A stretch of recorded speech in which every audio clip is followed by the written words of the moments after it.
My name is Frank A. Blankenbeckler III. I'm the dealer principal of Carlisle Chevrolet Cadillac Jeep in Waxahachie, Texas.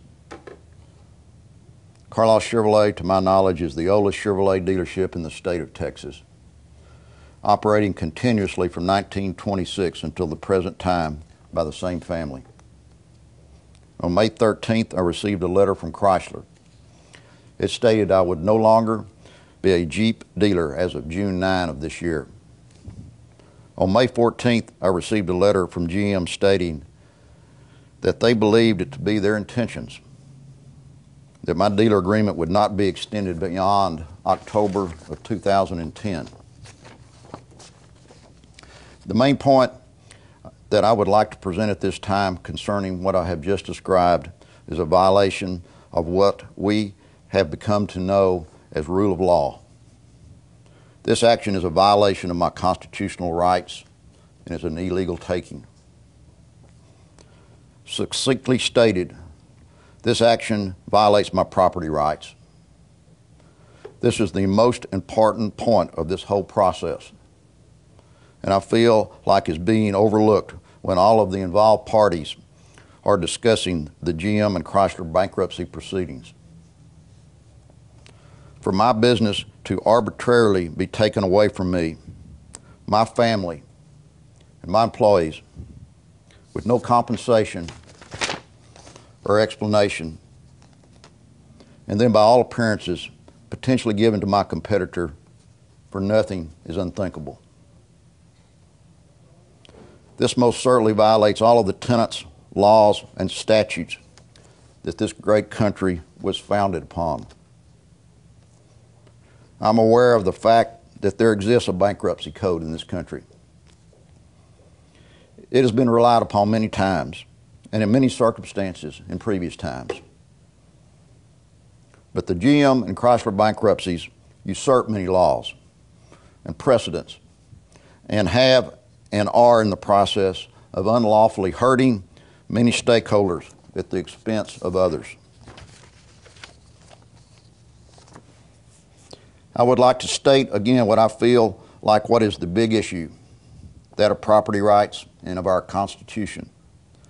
If the people that have the authority in this country at this time do not quickly attempt to undo and lawfully apply the correct rule of law, I feel like the country is in great danger.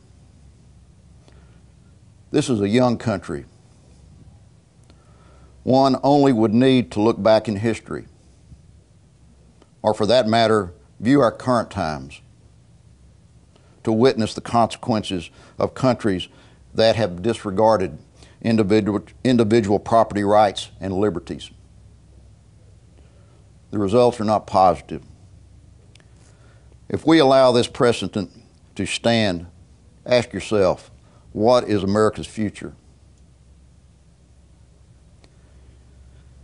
The oft-used phrase, the great American dream, cannot continue to exist in our country if its government does not ensure what is stated in the preamble, that every man is endowed by their Creator with three inalienable rights: life, liberty, and the pursuit of happiness. I testified in Congress in June of this year. I stated and will do so again that in my case, and is the same with many other dealers, that the human element involved here is tremendous. Nearly 90 souls depend on my business for their existence. The senseless and unlawful termination will cause a great deal of unnecessary hardship and strain. It will have the same effect on myself and my family. I could continue to talk about all the reasons why the termination of my dealership is unwarranted. The fact that my family has contributed immeasurably to this community for nearly a century. The wonderful and loyal employees that are and were employed at Carlisle will be adversely affected. The economic impact of this dealership has on this community. We paid almost $1.3 million in taxes in 2008. Most of those tax revenues will now disappear. the thousands of vehicles that Carlisle has sold for GM and Chrysler, the near 6 generations of customers that now will be hurt and inconvenienced by the lack of our presence. Another unsubstantiated and false issue of the bankruptcy and the claims of GM and Chrysler is that dealers are a financial drain on them.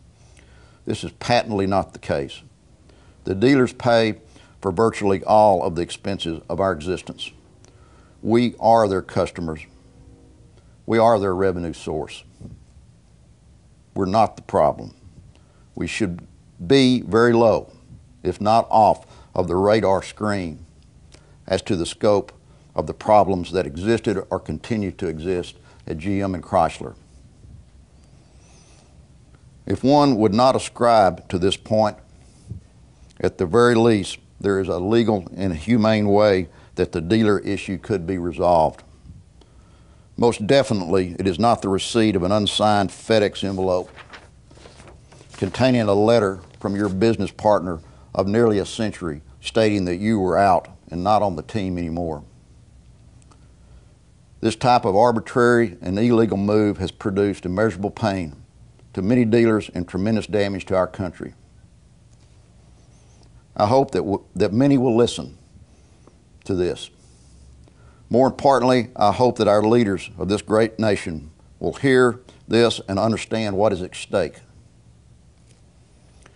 This travesty must be reversed, not just for the benefit of my dealership and other dealerships to get back in business or be compensated for their assets, but to reinforce our Constitution and for what it stands. Many have died for the liberties and the freedoms that we enjoy. Many are serving this country at this very moment. The price of our freedom and liberty not only must be defended against our enemies abroad, it must be defended and upheld by our elected officials. This week I understand that the stakeholders of the GM and Chrysler bankruptcies are meeting in Washington to attempt to resolve and right this situation. I pray to God that they will be given the courage and the resolve to defend our Constitution. If this does not happen, I'm fearful as to what all Americans could expect of the future. May our ever-loving God and merciful God continue to bless the United States.